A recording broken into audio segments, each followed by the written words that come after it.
Hi guys, I'm doing a quick and sweaty update. So today is Tuesday. I didn't update yesterday because I had work and then I had a headache, so I didn't really have the energy to update.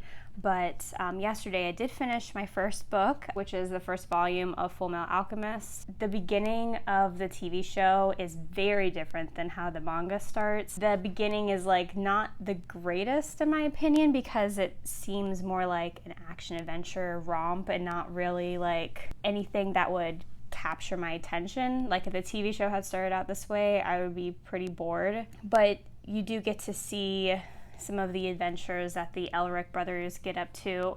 Excuse me. Overall, it was a pretty enjoyable read. So I didn't rate it on Goodreads just because like it's a manga, so, and I know the story already, and the first book wasn't my favorite. If I did rate it, I would probably rate it 3 stars just because it was a pretty average beginning, but I'm really excited for obviously what's coming next. And I just finished my second book, which is The River of Teeth by Sarah Gailey, and this is the first book in duology that's kind of a horror action adventure book. It's really hard to describe it. I read this entirely outside, that's why I'm so sweaty. I just finished it like 5 minutes ago, and honestly I'm kind of kicking myself in the fact that I hadn't read this sooner. It was honestly amazing. I loved all of the characters. Like, even though this is such a short book, but you are introduced to this large cast of characters and you kind of discover their backstory, their motives, how well they work together or don't work together. I was just honestly so impressed by this. I really, really loved this. I'm trying to keep myself from reading the second book because it's not technically part of my TBR, even though I did say that I might read it. The only reason why I didn't give it a full 5 stars was because some of the pacing, it was really, really fast. Of course, it's a novella, so that would be expected, but I kind of wish that we spent more time with the characters. Like, I just loved the characters so much. I would have really loved to see them work together longer and form more relationship with each other. But regardless, it was still a really awesome book, and I really, really enjoyed this. Now I have to decide what I want to read next. I do want to pick up something, kind of want to start reading The Last Time I Lied by Riley Sagar, just because it's the biggest book that I have on my TBR, and I don't want to wait until the very end to finally pick it up, because I think it's like 400 pages or something like that. But it is a thriller, so hopefully I can get through it pretty quick.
So it's been a while, so I haven't updated you guys at all yesterday.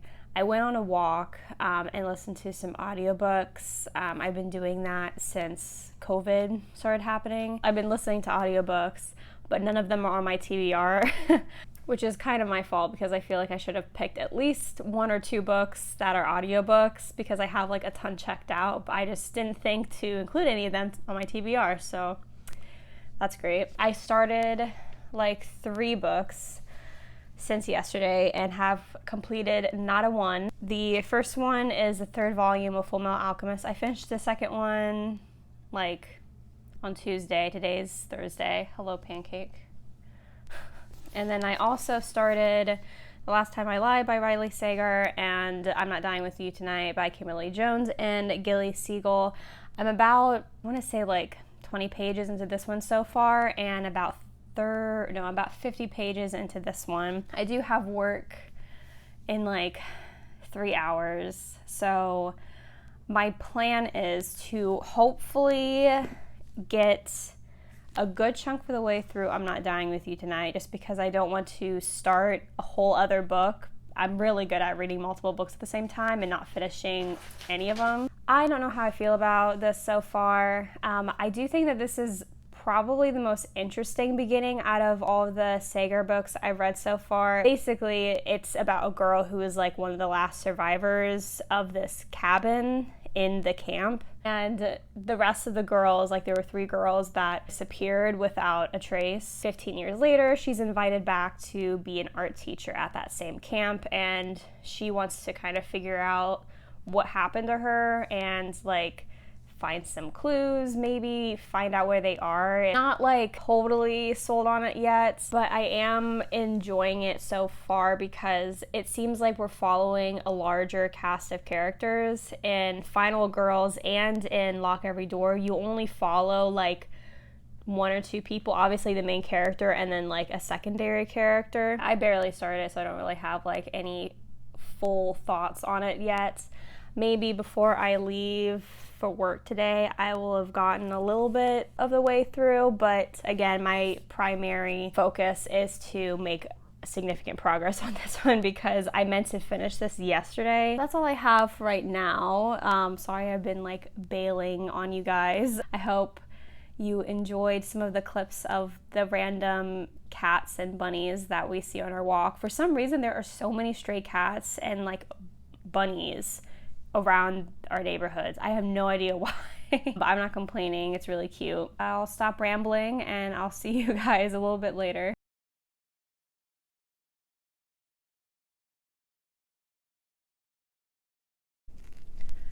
Okay, so I have to leave for work in like 5 minutes, so I'm gonna wrap up the book that I just finished. I sped right through I'm Not Dying With You Tonight, and it was so good. This is definitely a very, very, very fast-paced YA book. We're following a white girl and a black girl after or during a race riot, which started in their high school during a football game, and we follow them as they go through Atlanta, I believe, as they try to find their way out of that situation. The two have never really met or like talked to each other before, and are definitely not friends, but over the course of this book, you definitely get to see them rely on each other. And yeah, I really, really enjoyed this book. If I had to give it a rating, I would probably give it 4 or 4.5 stars, even though the characters were always on the move and they never really got to stop and like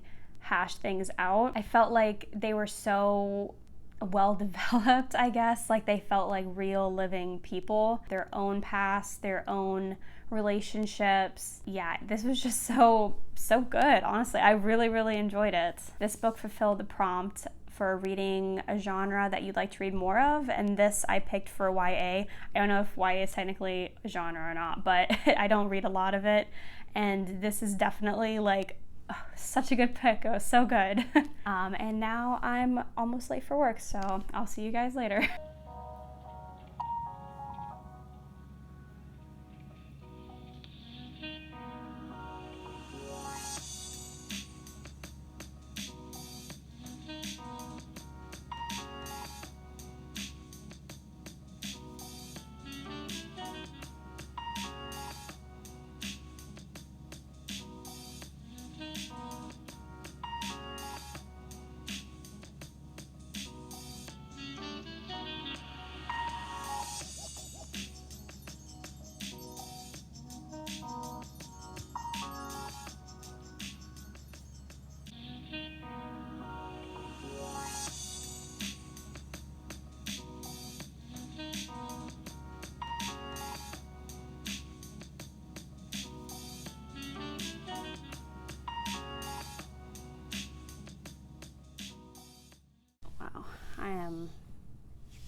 I could definitely look better.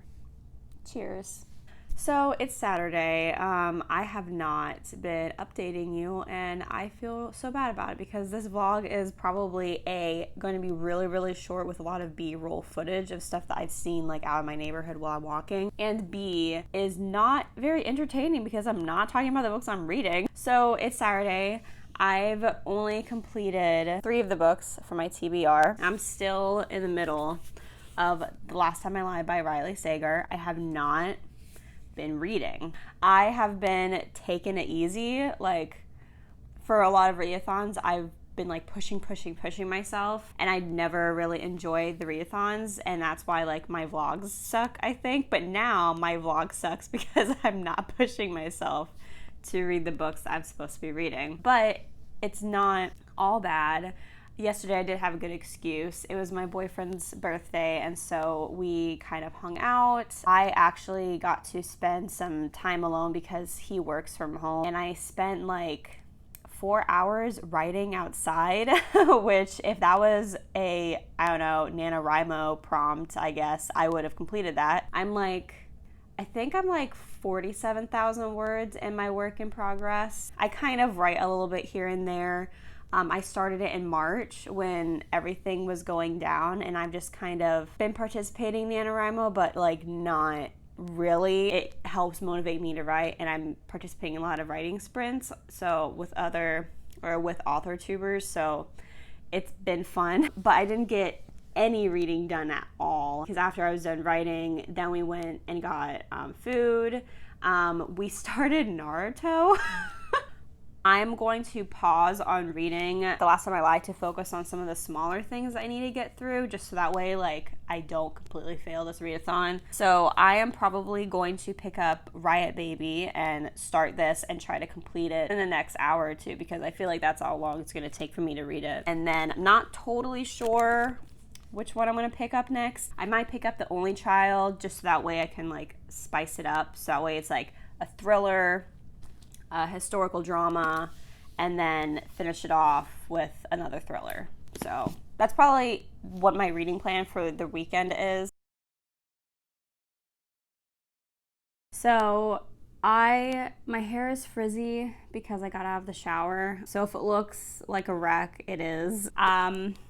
So Riot Baby, when people said it was a dystopian future, I was expecting like, you know, like 100 years, 50 years in the future, but this is like a near future dystopian to give people who are wondering more about what this book is about. Again, this book is very, very short, but it feels so incredibly long. This is honestly something that I think that should be taught in like college classrooms, like not even exaggeration. The way that this book taught, well, without spoiling a lot of like what's going on, it basically covers racism, obviously, but specifically racism in the medical field and the prison industrial complex. Yeah, basically, I love this book so much. All right, we're back with all of the books that I've read so far. I just got back from work. I took a quick little shower, and it's crunch time. I'll do a reading update in just a minute because, oh, I don't want to show you my dress. So the book that I got is called Save the Cat, Writes a Novel. And I bought this because, as I mentioned before, I'm kind of participating in NaNoWriMo. And I know this is not an AuthorTube channel, but like it's also my channel. So like Ariel reads and writes. So I have been watching the Courtney Project. She has a channel on YouTube that if you're a writer, I highly recommend like checking her out. She has published a lot of books on Amazon and is very knowledgeable about self-publishing. And I've participated in a lot of her live streams because she's participating in NaNoWriMo as well. And she mentioned this book in her live stream, and I think Kate Kavanaugh is also mentioned as well. She's another author tuber. So I'm really excited to work with this. I probably will not make a video about this, honestly, because I feel like this is a very intense book that will take a long time for me to go through. But at the end of it, I might give like my final review and see like what I think, because I am not a plotter, I'm a pantser. I have like some kind of vague outline, but honestly, I don't even stick to my outline most of the time. So there's that, there's my book mail. I didn't vlog at all during the first part of the reading rush, and now all of my vlog footage is from like the last 3 days. So I'm like 200 pages into The Only Child, and my enjoyment is definitely going down, because like last night, I just think I was so into it. Like, you know, when a book immediately starts in on the action and you're like sucked in, you're like, ooh, yeah, yeah. But then you take a break and then you come back and you're like, it's just something obvious would happen. And then like, instead of allowing the reader to figure out like, okay, yeah, it's happened because of this, or like, yeah, the child like went through some kind of trauma, of course she would be upset. But the character not only spells it out to the character, but also to the reader again and again. I feel like I could probably finish this in like maybe an hour or two. And then going to jump into the revisioners and then finally finish my Rayleigh Sager book. Can I just say that no matter what happens, like even if I don't end up finishing all the books before midnight, I'm still so proud of myself. I know it doesn't seem like that many books. I have been so slumpy since this whole like pandemic thing has been happening, and I feel like it's been the same thing for a lot of people. I've just been so not in the mood to do much of anything, and it just is, it's just so nice to be like, yeah, like I'm on a roll. I'm reading things, and not only reading, but I'm enjoying what I'm reading. So I'm just, even if I totally fail, even if like this is the last book that I finish before midnight, I still feel very proud of myself. Okay, so this is me just a little bit later, but I wanted to read just a little bit of this passage just to show you what I mean about this book being really, really repetitive. Did you catch the culprit? She asked. Let's talk about the autopsy results first, he said. It seemed that the culprit hadn't been caught yet. Song-young wondered why he would be telling her of all people. So these are the results. They both died before the fire broke out. There were no traces of fire in their lungs. If they died from the fire, there would have been traces of smoke from the fire in their lungs, he said. If they died from the fire, they wouldn't have been lying so still under the blanket either. Sergeant Yu recalled for a moment how the old couple looked at the sight. Like, it's just like that all the time. They just say something and then they repeat it, and it's just constant. I finished The Only Child a little while ago, and it was the least favorite thing that I've read all week. I gave it 2 stars. The things that I've mentioned before just bothered me so much, and I thought that the book was a thriller, but now I'm wondering if it was supposed to be a mystery or something, but like nothing was mysterious about it. I did give it 2 stars because it wasn't the worst thing I've ever read. Definitely could have been a lot better. I don't know. I was just like, the reveals were things that I figured out within the first few chapters, so I don't really understand like what the whole mystery was. I don't know. It's just okay. And now it's officially crunch time. I honestly am just going to stay up and read as much as possible, even if it's technically past the readathon, because honestly, like, who really cares?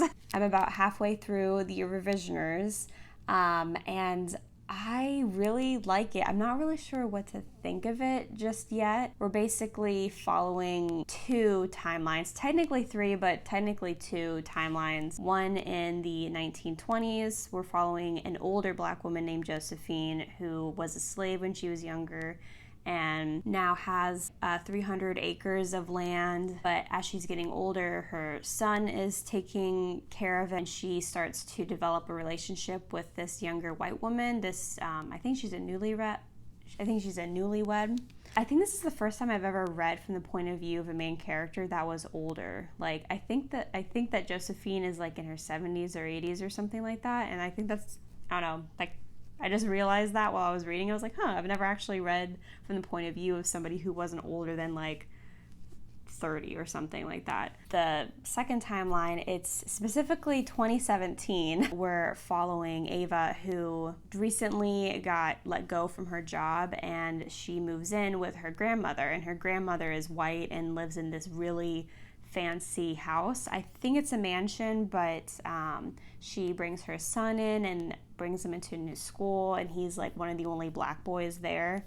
There's a lot of racial tension there where the grandmother is she's not able to be alone, basically. I'm not sure exactly like what's going on, but like there's like mental stuff going on with her, and she's lashing out. So yeah, I'm enjoying it so far. It's so easy to get sucked in. The writing is very much like somebody is sitting you down and telling you a story. It's just, I don't know, I feel like this would be a really good audiobook. This reading vlog is literally a reading vlog. There's not much else going on in here.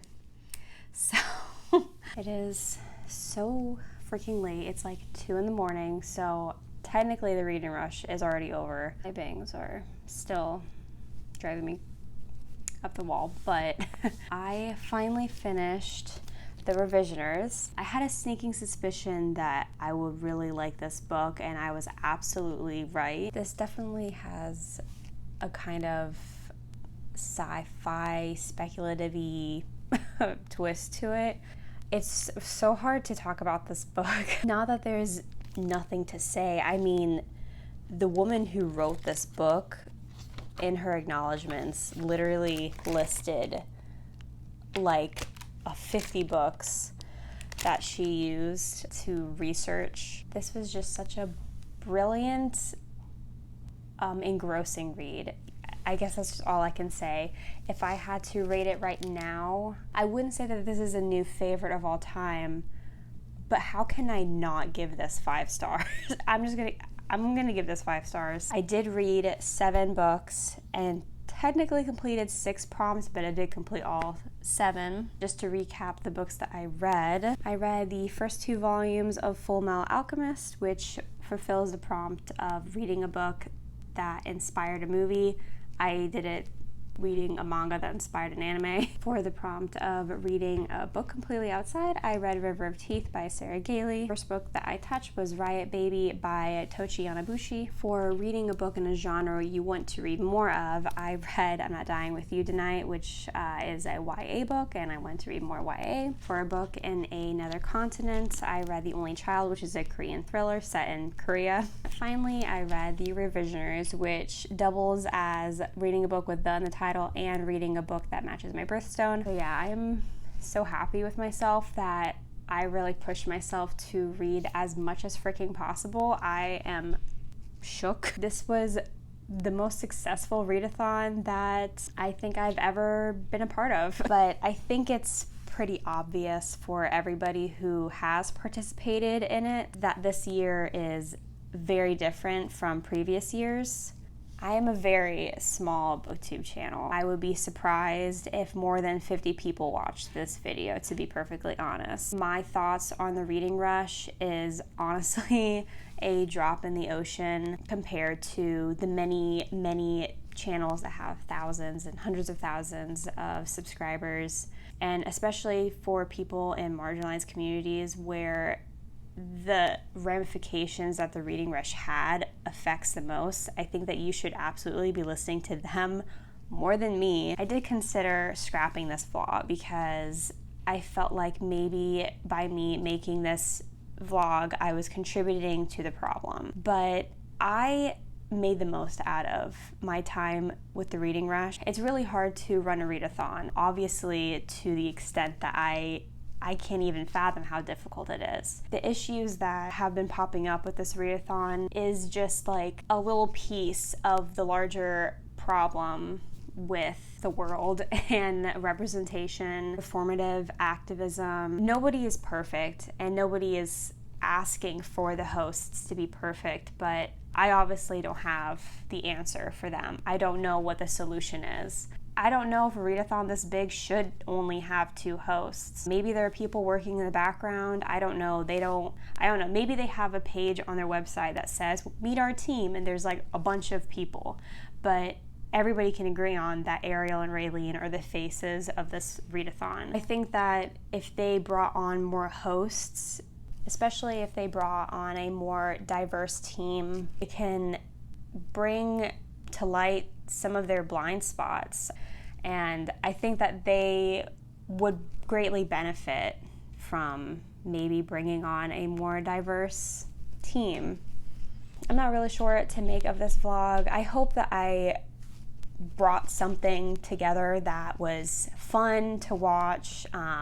If you got this far, I honestly really appreciate it. From a small booktube channel, that really means a lot. I have several links down in the description below that have like petitions and links to donations if you're able to donate. I'm not really sure how to end this video. Like always, I'm never sure how to end my videos, but again, thank you guys so much for watching, and I'll see you guys next time. Bye!